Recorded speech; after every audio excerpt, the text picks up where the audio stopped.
This Kirblog topic was suggested by Detective Yggdrasil. If you'd like to suggest topics for videos like these, and if you want to hear me record them in my community Discord server before they release, consider supporting me on Patreon at patreon.com/Kirbifer. This is a Kirblog about .hack for anime and a 4-game pack. I thought it was worth it to take a crack at each of them, and then I got obsessed. So, I got this question this month, and it's funny because I was looking up, I was so sure that I did, and it was true. I did my last Kirblog about the .hack franchise almost a whole decade ago in 2015. And I don't remember if it was asked by a fan or not back when I was taking just like random public requests, but it's been so long. Sad to say there hasn't been very many developments in the franchise since then. Very few, other than like a special edition kind of re-release with a little bit of extra stuff for the GU games. But usually when I get asked like a somewhat repeat question, I would go back and listen to the previous Kirblog that I did to hopefully not repeat myself. But you know what? Because it's been so long, and I'm not expecting people to go back and listen to that first. I figured like, hey, you know what? I'll just recount with my current 35-year-old brain and see what comes up. But so I guess for those of you who I guess are watching this and don't know, .hack was a multimedia series of primarily video games as well as anime and manga and some other stuff as well. And it was back in the early 2000s. It started on the PS2. And it was a series of 4 games that I believe each came out one after the other within the span of those 4 years. It was like an episodic kind of thing. And it also had several tie-in anime, and they did a sequel series. They did spin-offs, all sorts of things. It was even though it was I guess considered in the grand scheme of things relatively niche. It was still, it had quite enough of a following that it went on for a very long time and, had, like 7 or 8 games or more. I think there was an MMO at one point. It was, and I guess I've made this quite clear throughout many, many interviews and behind the scenes things and whatever, but, it along with Mega Man Battle Network was the other major influence on Tome, on the Terrain of Magical Expertise, and particularly on TTA with the very, very first incarnation that I made while I was in the middle of that obsession with both Mega Man Battle Network and, of course, .hack. And it's funny, even trying to think back to the very beginning, I don't recall for sure if it was which obsession came first. They were definitely around the same time. But the early, and I'll even look this up as I'm talking about this. The first thing I remember about the series in general, the very first thing, as I recall, when they were airing ads for the .hack Sign anime, which is a prequel to the first series of the 4 games. It takes place right before that with a different set of characters and some characters kind of setting things up. And actually now that I'm looking at it, I think it really was. It was literally around the exact same time because they were both airing in 2003.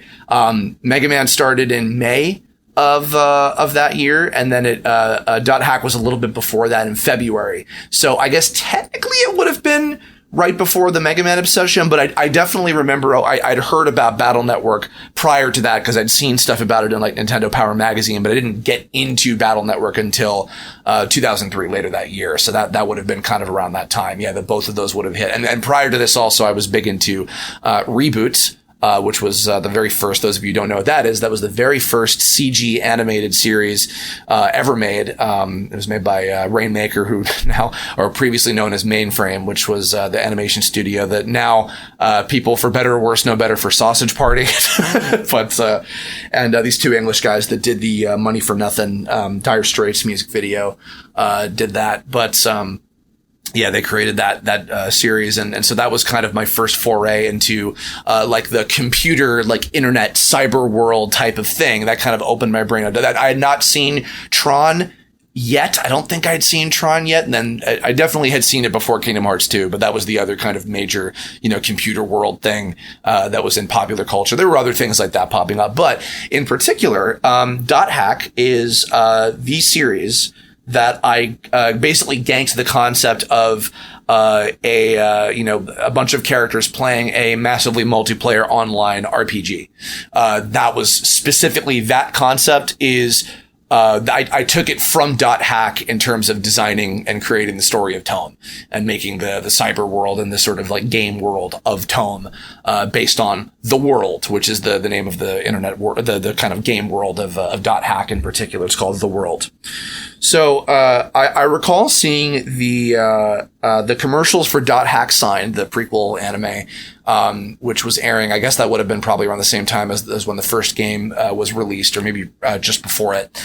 But I was watching that, and admittedly, it was a strange kind of beast because .hack Sign, to my young brain back then, I didn't really understand what was going on. Part of it was because I would just kind of catch random intermittent episodes.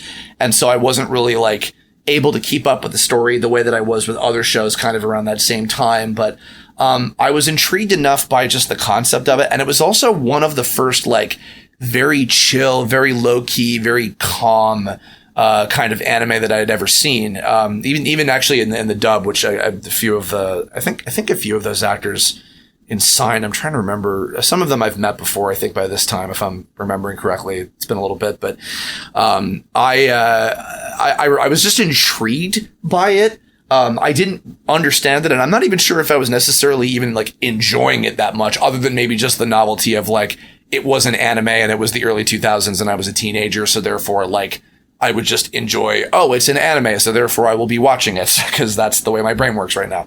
I can't rightly recall, but I remember I was intrigued enough that then shortly after that, I believe, when I was seeing then commercials for the first of the video games. And so I picked up .hack Infection, if I'm not mistaken. That was the first volume of the 4 episode series. And I remember in particular being really struck by the box art. I love the art design, the character design. I know it's a really famous character designer in particular. I'm forgetting a little bit what their other work is, but I know that I'd probably seen it from other anime at the time. But the box art alone, I remember, I think I was in a GameStop, close to where I lived at the time.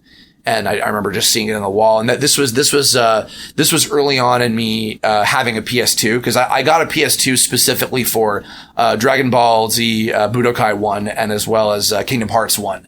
That was when I finally caved and decided, okay, I've usually been a Nintendo kid primarily for my whole life, but I guess I'm going to go ahead and try a Sony platform like of my own. So I picked that up, and then I had got .hack Infection, and immediately was much more fascinated by it. And but particularly like right out the gate, I loved Kite because I really liked his he seems like, even though he's kind of a blank slatey sort of protag, he had enough of a personality. And Mona Marshall, who now, of course, I have worked with and she's a good friend, her performance is fantastic. I remember like her voice and Kite's design in particular. In fact, not even just on the Tome inspiration, but Frost from Balancing Act. There was a previous design that I had. It's seeable in the thesis film I did for SVA. But the kind of patterns that he has on his pants were sort of based on the kind of sigils that Kite gets when he receives the data drain bracelet. And even the dual wielding kind of like the twin blades that he has, the two sort of daggers that he holds. I would often draw Frost with those kind of, the pair of icicle blades, specifically because of Kite. So, just a minor little, influence like that. Not too much in terms, although actually I guess they kind of have a little bit more in common, personality wise with the way that, Frost is now.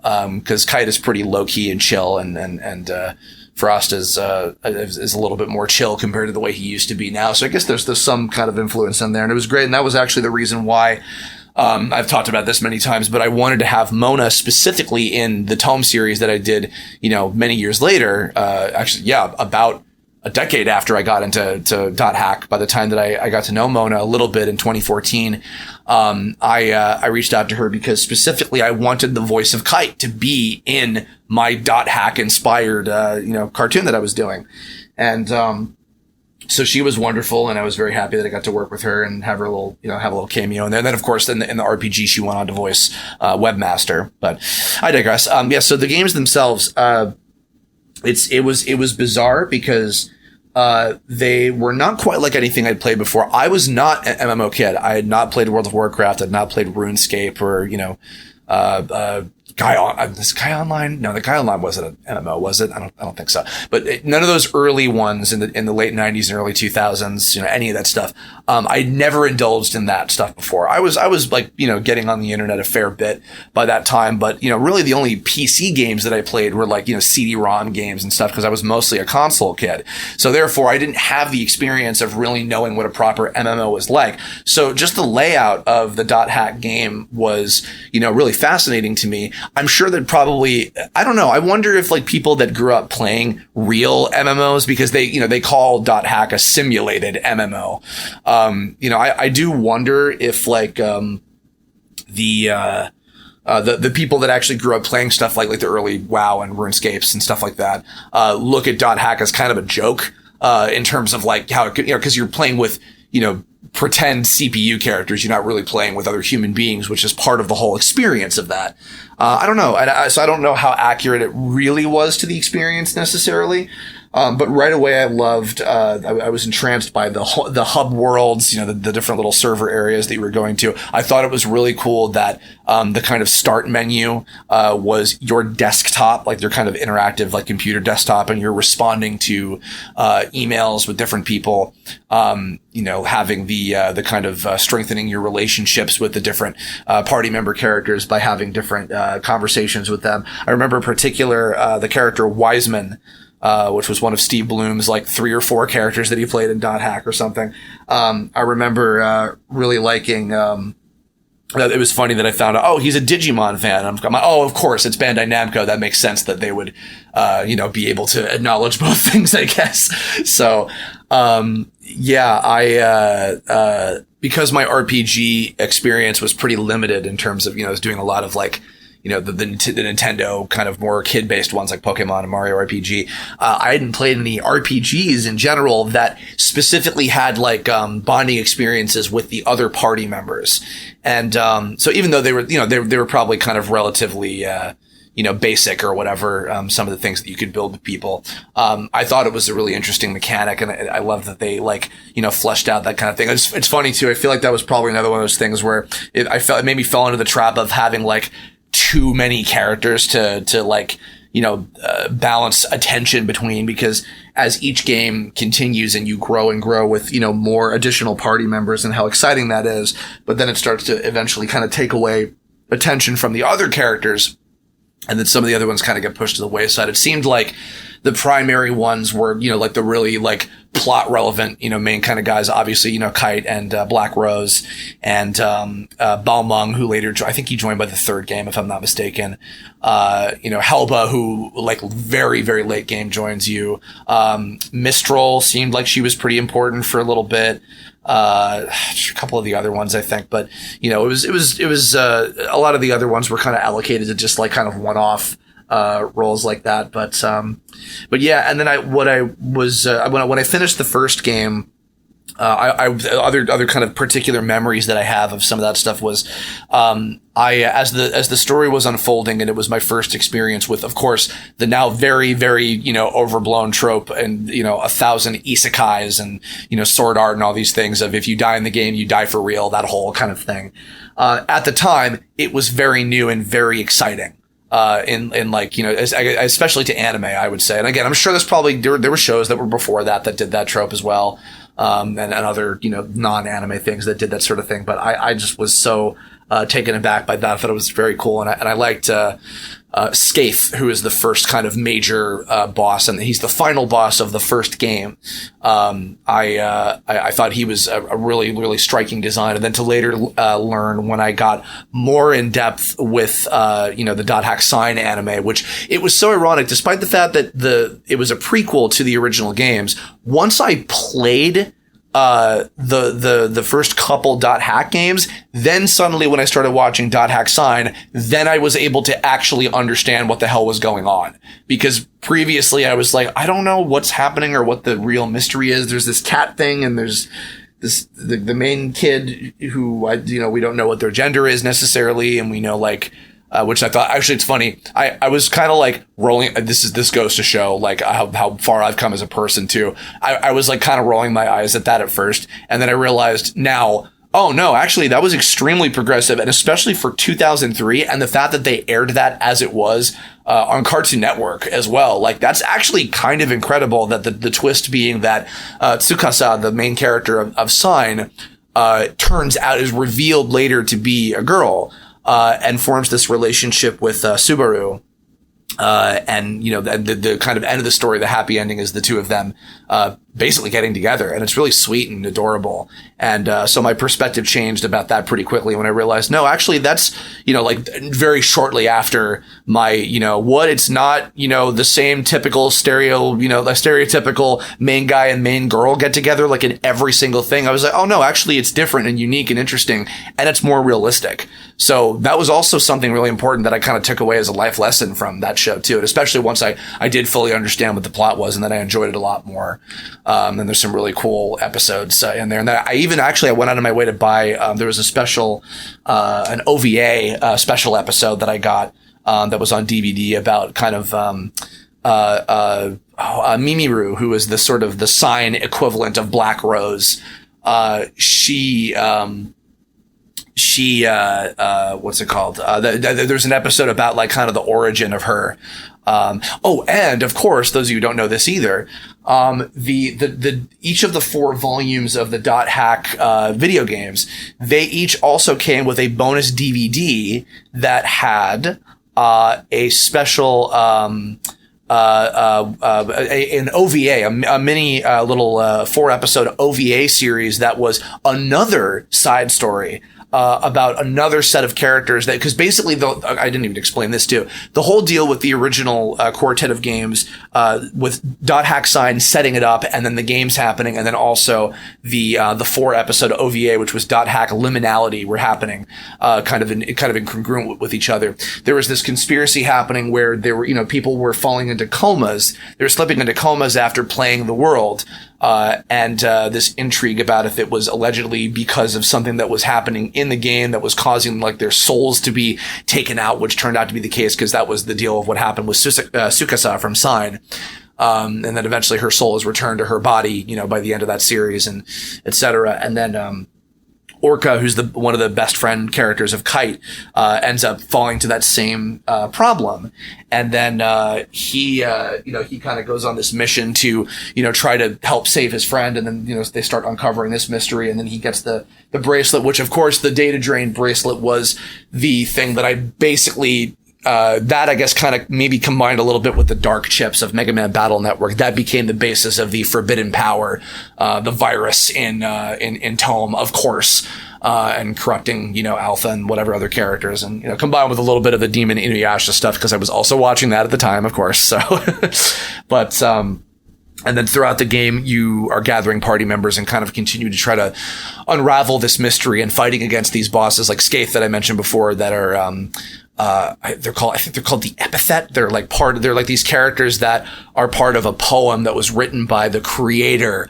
of the world, the MMO that they're playing. And they're these kind of representations of, this kind of deep-seated thing in the game. And they're programmed with these AI to take the souls of these players, and there's more to it. Admittedly, I don't remember the specifics as to why. I know that it's unraveled through all 3 of the dot hack sign, the 4 video games, and then the liminality OVA kind of goes into like Harold Horowitz, who is the creator of the world that started this whole thing, and why he was doing what he was doing and everything. But so I finished the Sign anime, and then I continued to go through, and I got the additional 2nd, 3rd, and 4th games, which were Mutation, and then Outbreak, and then Quarantine.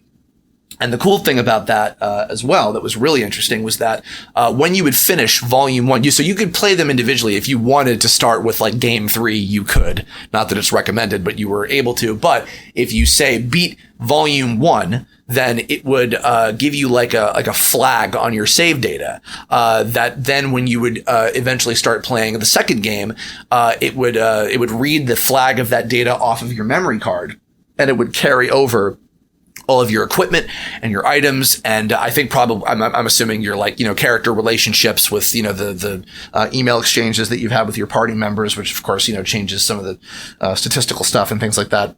So it was encouraging you to play each one and finish them and then carry over your data to the next one, which was really interesting. I couldn't think of any other games at that time that would do such a thing. And, that was something that got me also really invested, was just the kind of continuity of that. There's, it was still, I think, even in those early years of just the novelty of shows having continuity and projects like games and whatever having, you would, tune into the next episode or buy the next volume or whatever. And that alone was like enough of an intriguing kind of concept that it got me hooked onto it, as a thing in general. And so I was very excited to get to do that. And, I had a good time, going through that. That is until I got up to the 4th and final game in the original quartet.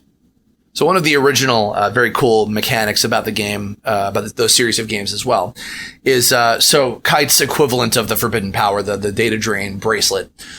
There would be, special enemies found throughout the levels that you'd be going to, throughout the story mode. And there were also lots of different, like, random levels that you could go to. But there were specific ones that were plot relevant that had corruption in them. And they would have these special enemies that had, like, glitched graphics, basically. And so, what you could do is, if you got them down, kind of like if you were like weakening a Pokemon for capture, very quite similar to that. If you, were able to, get them down to a certain level of health, these glitched out enemies, you could data drain them. And then as a result of that, you would collect these, special items called virus cores, which, if you're a TTA fan, that the virus fragments are probably, very highly inspired by that whole thing as well, of course. So, but yeah, so the virus cores were important items to collect throughout the course of this whole quartet of different games, because you would need them to unlock some of the plot relevant areas, these corrupted areas that were, the kind of next part of the story progression. You needed virus cores in order to crack the code.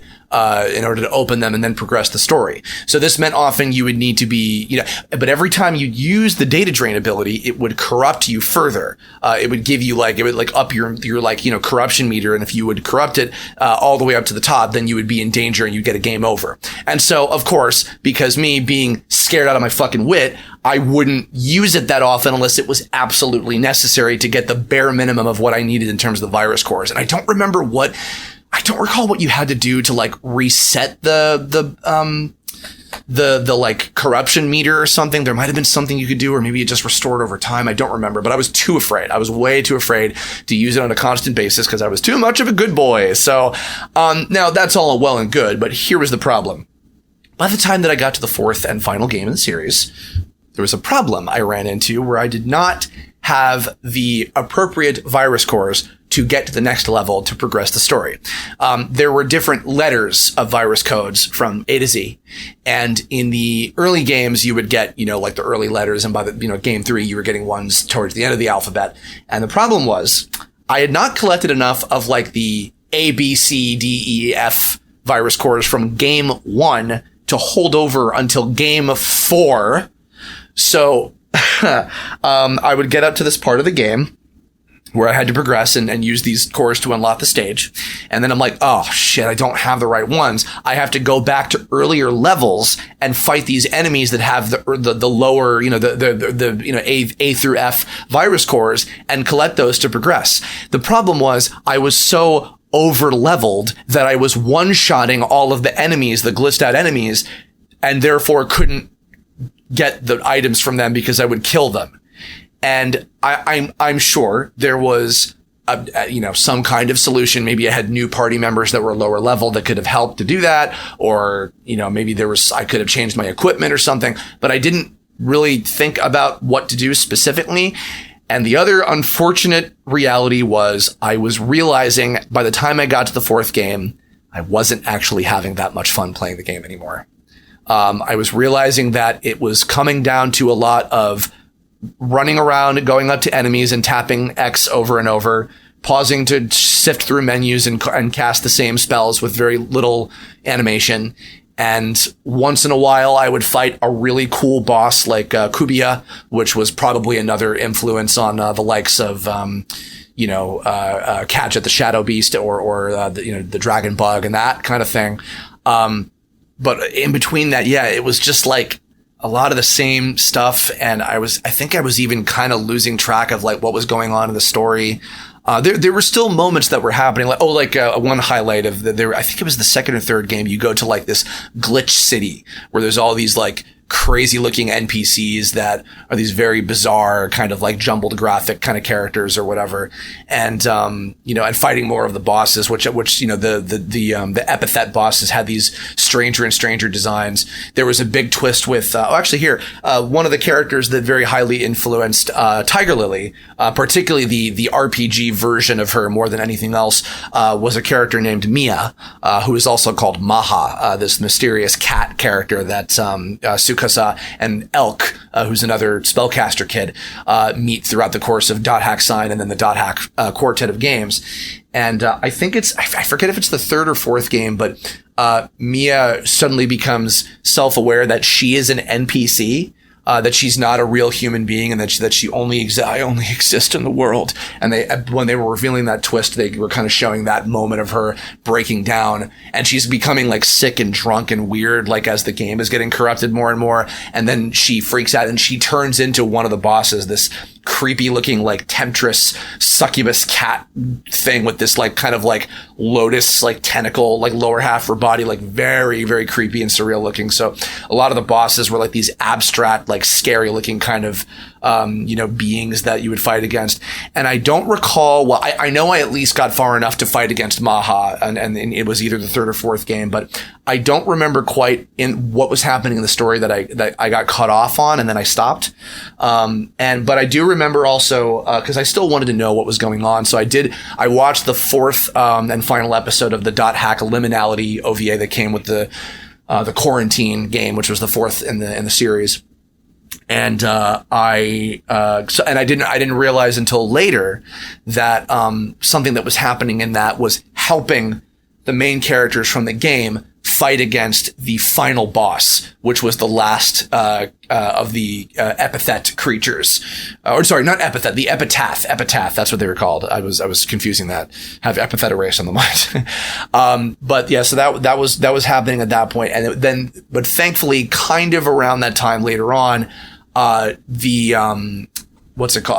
YouTube was finally a thing by that point. So I just kind of caved, and eventually I watched a, probably very, very low quality, upload of the final part of the game and watched the final boss battle and then finally, the ending sequence and everything. And I remember admittedly being kind of underwhelmed by it. And still didn't fully understand, what was going on with it. It's actually something I've considered doing at some point, of like going back and watching like a full playthrough of the Dot Hack games as like a movie, like just seeing all the cutscenes and kind of like being able to piece what the fuck the actual like real story was, because that's one that I've never actually gone back and really delved into in that way. And now that I'm kind of saying that out loud, maybe I should at some point, or could, I don't know, but I don't know how much it holds up. Truth be told, the original Dot Hack Sign and the quartet of games, and then the Liminality, that whole kind of like first phase, I guess you could say, because I'll get to this phase 2 stuff afterward. I don't know, but I've never really gone ahead and tried doing that. So it was interesting. I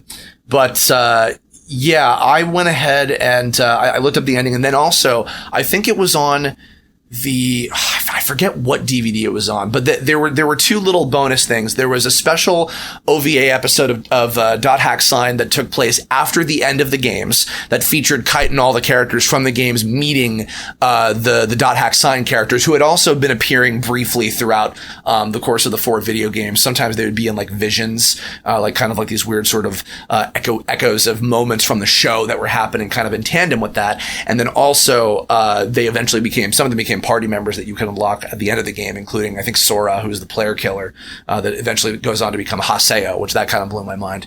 But I watched, there were 2 OVAs. One of them was an episode of Sign that was just a standard, like, this is the ending. And then there was also a bonus thing. And I learned later that this was the present that you get for beating the 4th and final game. It would unlock it as a thing on a disc, but they just, in the American release, they just give it to you, like, on a DVD. I think it was on the Liminality DVD that came with the 4th game, and you could just watch it normally. It was called Dot Hack Gift. And it was a little goofy short thing about all the characters in this very like they were drawn by like children, kind of like abstract little goofy looking designs, where it's like a faux murder mystery, and it's got all the characters from Sign and the game in it. And it's very goofy. And then it ends with like just straight up nudity, like fan service, and they go to like a hot spring area or something. It's very, very, very strange. It did make me think about like doing like a goofy kind of, not with the fan servicey stuff, but like a goofy little OVA, little short thing like that with TTA at one point. I almost, in place of doing season 4, I think I talked about this on the live stream I did last year when I was posting the archives and everything.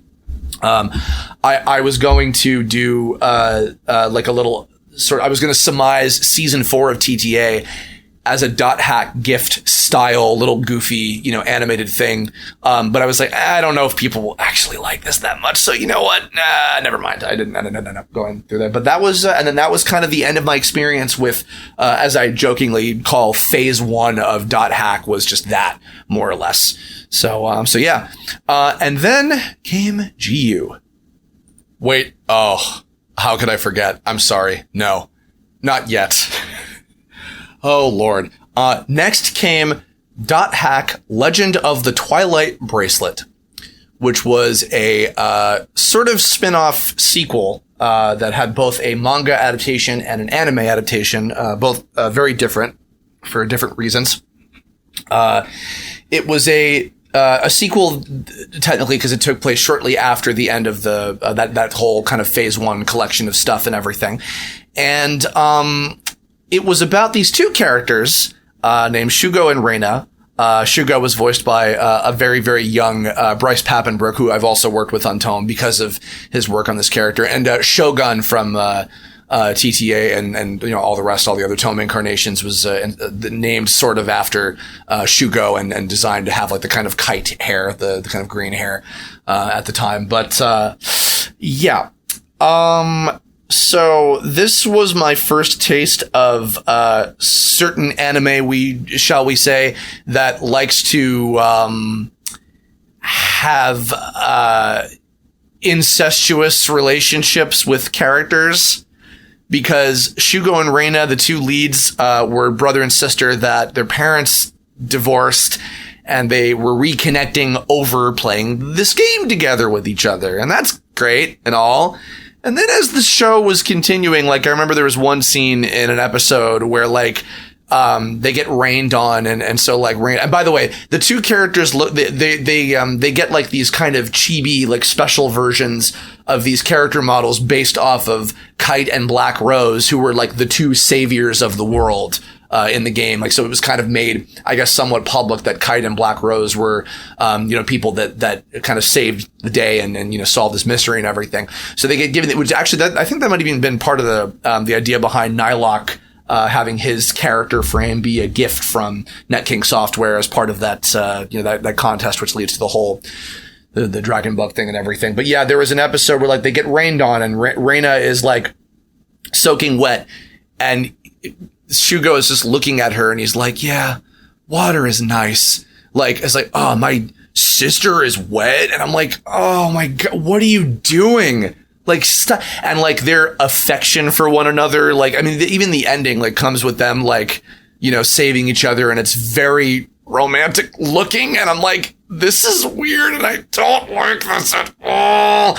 And actually, funnily enough, speaking of Tiger Lily earlier, Santana, my buddy who was the basis of Ruri / Kizuna / Tiger Lily, she was into Dot Hack at the same time as I was, of course, and she was reading the manga version while I was reading the anime version. And I don't know if the manga version was any worse than this. I don't know if it played with the same kind of themes, but I remember her saying like it's at the time it was kind of fun, but we joked about like, this is weird and I'm not into this at all. And honestly, I even kind of wonder if maybe that might have turned me off from Dot Hack in general for a little bit, but I don't know, because I do remember however many years later, whenever GU was kind of, coming up, I recall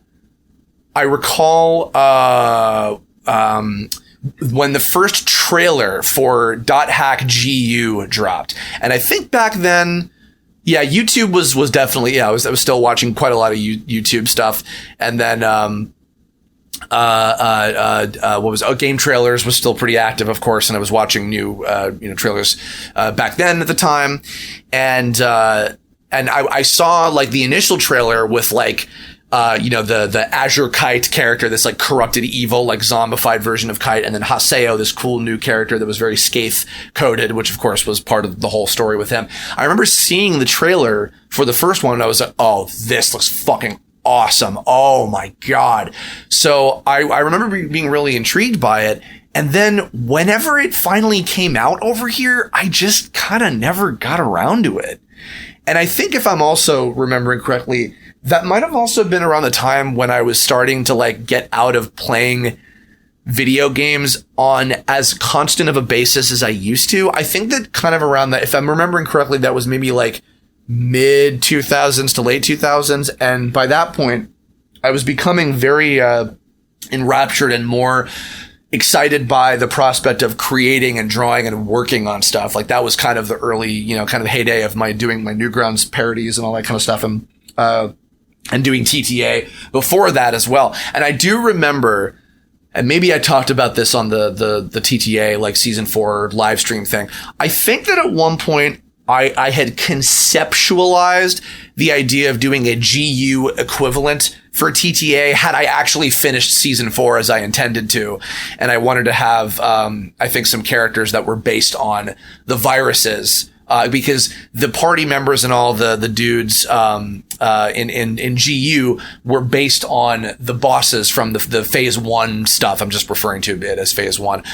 So like Haseo was like the Scathe character basically.